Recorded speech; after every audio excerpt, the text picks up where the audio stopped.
Bueno, como director artístico de Solo y Cortado me he encargado principalmente de hacer lo que sería pues el storyboard, de diseñar todo lo que es el estilo. En este caso utilizamos una paleta de colores rojo y blanco porque simbolizamos digamos, la pasión y ese juego de algo sexual, por así decirlo. Perdón, ¿se puede decir sexual? Básicamente esa fue mi función como director artístico. También representé la función de ayudante de dirección, que es una tarea muy importante en la cual me compenetré con nuestro productor, con nuestra directora y nuestra directora de fotografía. Para el atrezo me he compenetrado muy bien con la labor del productor, sobre todo pues, bueno, más que nada en el tema este de buscar, digamos así, objetos sexuales, ¿no?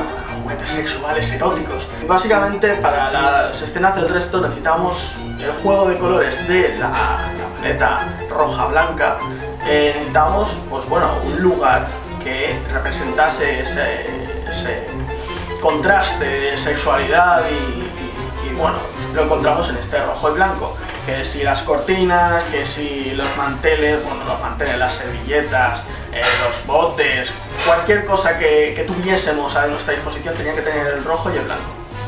Bueno, hay una anécdota muy curiosa, muy curiosa. En un momento así dado, se nos ocurrió la idea de insertarle a nuestro actor Carlos unas pequeñas cicatrices en la espalda. Al final, lo que fueron unos latigazos inocentes se convirtieron en una sangría de depravación. Dale un poco la roña.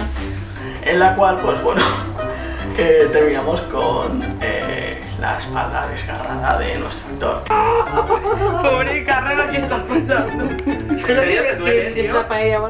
Algo que sin duda alguna podemos recordar por este maravilloso making of, una de las escenas más cómicas del mismo. Tienes gato, ¿verdad? Es que antes me ha saltado así la espalda y no sabía, mira si me ha hecho algo porque me pica un poquito. A ver si...